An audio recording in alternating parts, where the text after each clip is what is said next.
뉴스에서는 새로운 뉴스들이 연일 나오겠죠. 뭐 여론조사 숫자도 나오고 단일화가 지금 차지하는 지면은 거의 저는 절반 가까이 할애되는 것 같아요. 뭐 포털이든 지면이든.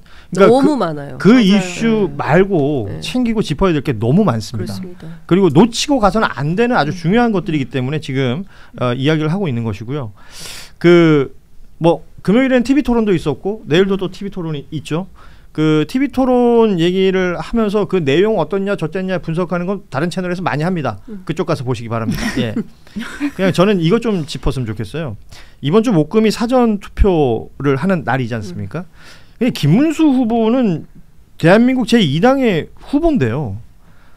사전 투표 관련된 말이 바뀐 건가요? 뭐예요 이건? 바뀌었죠. 처음에는 안 한다 그러지 않았었나요? 사전 투표를 폐지하겠다고 처음에 얘기를. 근데 어제 오늘 보니까 열심히 해야 된다고 또 얘기하고 다니시던데. 그러니까 민경욱 의원이 뭐 페이스북에 글을 올렸는데 여태까지 그 부정선거 얘기하던 사람이 갑자기 사전투표 얘기하면 어쩌라는 거냐 뭐 이제 이런 건데 일종의 중도 소구 전략인 것이죠. 근데 그러니까 당 내부에선 그걸 시켰을 거예요. 김문수 후보에게 이렇게 하셔야 됩니다라고 하는데 김문수 후보의 발목을 딱 잡고 있는 사람이 있으니 바로 전광훈 씨인 거죠. 이거 예, 뭐 원산 폭격 저는 저 고등학교 때 다닐 때 보고 처음 봤어요. 그 저희 학교 다닐 때 그런 거 있었잖아요. 교련 시간에. 옛날 사람. 아니 그러니까 여학생들도 했나요?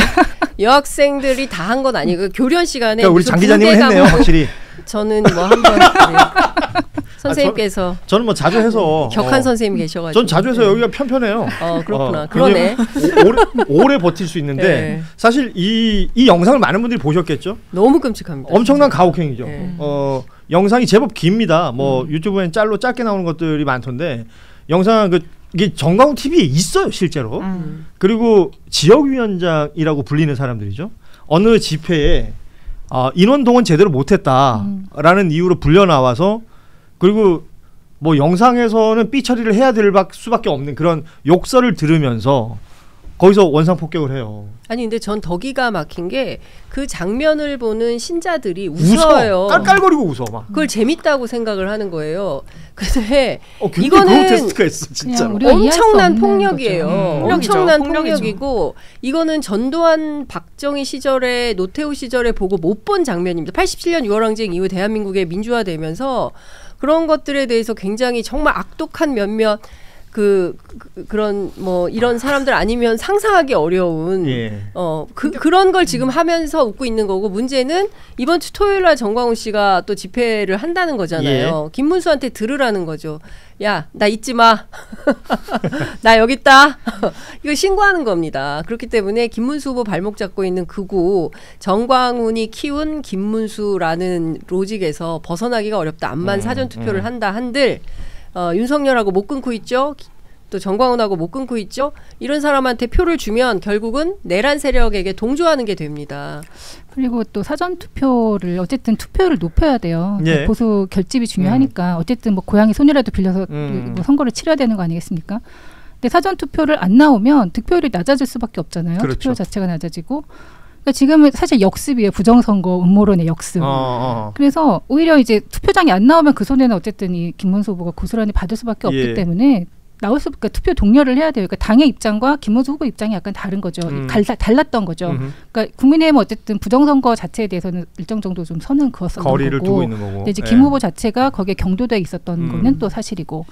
근데 이제 그게 약간 엇박자를 내다가 이제 투표율이 이제 막상 닥쳐오니까 급하니까 일단 이제 사전 투표 독려를 해야 되고.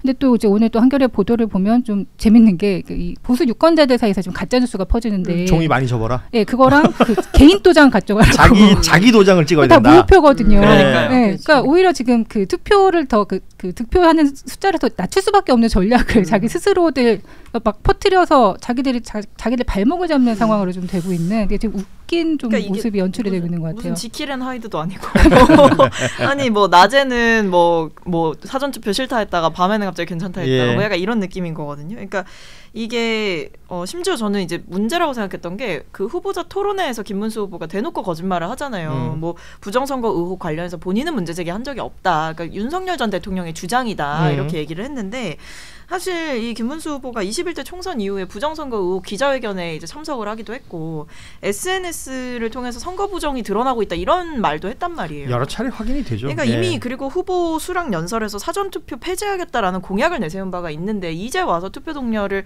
한다는 건 방금 짚어주신 대로 그러니까 급해진 거예요. 그러니까 투표장에 안 나올까 봐. 그러니까 본인이 던진 부메랑에 본인이 지금 뒤통수를 맞을 위기에 처하니 이제 와서 갑자기 얘기를 하는 건데 사실 뭐 두 개의 자인 거죠 지금. 자, 지금 상황이 이렇습니다. 그러니까 후보자를 검증을 해야 되는 시간입니다. 우리도 언론도. 그런데 그 검증보다는 다른 무언가에 지면을 많이 할애하고 시간을 많이 뺏기는 것 같아서 있는 부분들 체크하고 있는 것인데 또 하나의 후보 검증을 하자면 이준석 후보 얘기를 안 할 수가 없는데 소위 말하는 노무현 정신이라는 것을 최근에 여러 차례 얘기를 합니다. 특히나 23일은 아시는 것처럼 고 노무현 전 대통령의 16주기가 되는 날이었고 그날 뭐 나왔던 뉴스들 뭐 보여줬던 장면들 많이 언론에 릴리즈가 됐죠. 특히나 이제 2003년에 유학 갈 때 노무현 전 대통령이 직접 장학증서 주면서 열심히 공부해서 언젠가 나라를 위해 큰 일하고 이바지해야 된다 이런 말을 했던 것이 기억난다라고 했던 이 메시지에 대해서 그 참여정부 시절에 청와대 대변인이기도 했었고 노무현 재단의 전 이사기도 한 천호선 전 이사가 그 구역질 난다라는 표현까지 썼어요. 그러니까 그러면서 과거 영상을 하나 같이 공유를 했거든요. 그때는 이 소위 말하는 이제 노무현 장학금이라는 것에 대해서 성격 규정을 완전히 다르게 했었잖아요. 이준석 후보가. 이거는 뭐랄까요? 후보에게 다시 그걸 되물어봤을 때 후보는 야, 내가 언제 노무현 재단에서 돈 받았다 그랬냐. 나 국가장학금 받았다. 이런 식으로 말을 돌리더라고요. 근데 저는 이준석 후보의 가장 나쁜 정치가 그런 거라고 생각해요. 그러니까 이제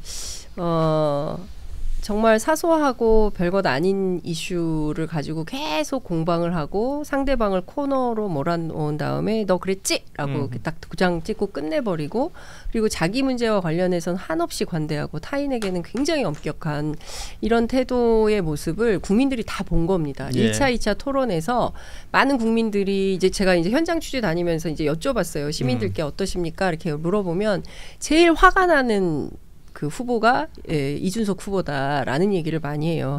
그리고 이제 우석진 교수님 같은 경우는 이런 얘기도 합니다. 시끄러 임마. 그렇게 끝내라. 이게 길게 얘기할 게 아니다. 특히 호텔 경제학 뭐 이런 거를 뭐 이게 옳으니 그 승수 효과가 있네 없네 이게 다 중요한 게 아니라 문제는 교훈. 그런 사례를 통해서 우리가 배워야 할 교훈. 이것은 경제의 선순환 구조. 돈이 돌아야 경제가 사는 거다. 요 메시지만 딱 간명하게 정리하면 되는데 그걸 가지고 구구절절 얘기할 이유가 없다. 근데 말려들 필요가 그렇죠. 없는 거죠. 근데 이준석이라는 캐릭터가 그런 걸 즐기는 캐릭터예요. 우리 종편에서 워낙 단련되고 훈련된 선수기 때문에 그걸 토론 기술이라고 하기는 어렵고 말싸움 기술이죠. 그런데 대통령 선거에서 대통령을 뽑는 그 후보 토론 자리에서 정말 많은 국민들이 기대하고 원했던 것은 미래 대한민국을 놓고 어떤 정책으로 어떻게 할 건데 각자 자기 해법이 있을 거 아닙니까? 김문수 후보는 김문수대로, 이준석은 이준석대로, 이재명은 이재명대로, 권영국은 권영국대로 자기 해법을 놓고 국민들이 판단하게 하는 거잖아요. 어떤 게 더 나은지. 그렇죠. 그래서 후보를 결정할 수 있도록 해줘야 되는데 뭐 맨날 지연 말단적인 뭐 거북선이 어땠네, 120원이 어땠네, 야, 아무 쓸데없는 얘기를 계속 늘어놓으니까 보다가 껐다. 이런 분들이 너무 많은 거죠. 요새 약간 저 극한 일 중에 하나가 토론을 끝까지 보는 거라 그래요. 아니 왜냐면 사실 그 앞에 초반에 이 후보들 발언을 들으면 약간 볼 의욕이 떨어져요. 왜냐하면 주제가 항상 정해져 있었는데 요새 그래서 공격. 유튜브가 그 본 토론을 안 보고 그 토론 끝난 다음에 해설해주는 방송 그게 대박이다. 정리를 해서. 네, 맞아요. 저는 근데 이준석 후보의 뭐 그런 스타일 같은 것들 다 동의를 하고 이번 논란에서는 정말 제일 불편했던 게 그 노무현 정신을 자꾸 언급하는 게 어떻게 보면 사실 노무현 정신과 가장 반대편에 있는 분이 좀 이준석 후보가 아닌가 싶은 생각을 하거든요. 그러니까 어쨌든 노무현 그 전 대통령은 그 통합 또 약자에 대한 배려 뭐 이런 것들을 되게 중시했던 분인데 지금 이준석 후보가 지금까지 보였던 모습이나 지금도 보여주는 모습은 그 정반대잖아요. 갈라치기 하고 예. 또 약자 조롱하고 혐오를 좀 더 이렇게 증폭시키고 그러니까 그런 모습을 보이면서 자꾸 노무현 정신을 끌어들이는 게 전 개인적으로 너무 불편하더라고요. 보기가 좀 힘듭니다. 그런 부분은.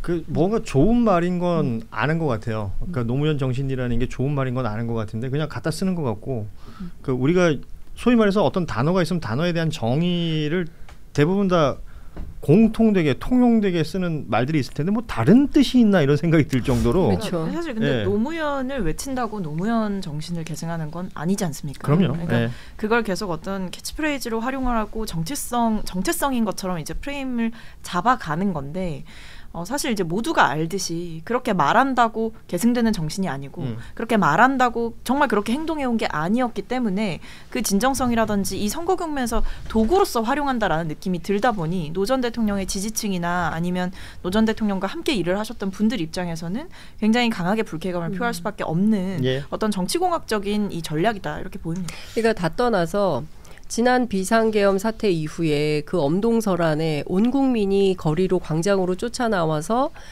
탄핵 반대 집회를 할 때 이준석 그는 어디 있었는가. 단 한 번 연단위에 올라와서 이 뜨거운 응원봉 민주주의에 대해서 응답한 적이 있는 정치인인가. 최소한 아니 저도 월담을 했습니다. 네. 정치인도 아니지만 그날 현장에서 보도하려고 로텐더홀에 가서 라이브 방송하려고 저도 월담을 했어요. 그런데 저보다 엄청 젊은 정치인 아닙니까? 왜 담을 못 넘습니까? 이해할 수가 없는 거죠. 그러니까 그런 실천 노무현 노무현의 정신의 핵심은 실천이에요. 실천인데 과연 이준석이라는 정치인이 대한민국의 민주사회 발전을 위해서 어떤 실천을 했는지 말은 많이 했어요. 뭐 이렇게 저렇게 현란한 말은 많이 했으나 그가 보여준 실천과 행동이 없다. 기억에 남는 게 댓글로는 시끄러 임마가 제일 많이 올라옵니다. 자, 노무현 정신 얘기를 이준석 후보가 한다 그랬을 때 저는 노무현 후계자란 말 좀 그만했으면 좋겠어요. 근데 제일 먼저 떠오르는 건 저는 박근혜 퀴즈였어요. 그렇죠. 박근혜 퀴즈지. 자, 오늘 1부는 이렇게 마무리할게요. 2부에 굉장히 단호한 정리. 2부에 김민석 그 민주당 상임 공동 선대위원장께서 출연을 하시는데 시간이 또 제한되어 있기 때문에 1부는 이렇게 마무리하겠습니다. 사실 할 이야기가 되게 많았었는데 다른 뉴스에서 많이 다루는 거 안 다뤘어요. 지지율 이야기, 보수 결집 이야기, 단일화 이야기 이런 거 안 다뤘습니다. 어디 가서 좀 소문 좀 내주세요. 뉴스다이브 가면 그런 거 안 하고 재미있게 잘 진행하더라. 그러면 더 많이들 오시지 않을까 생각합니다. 고현준.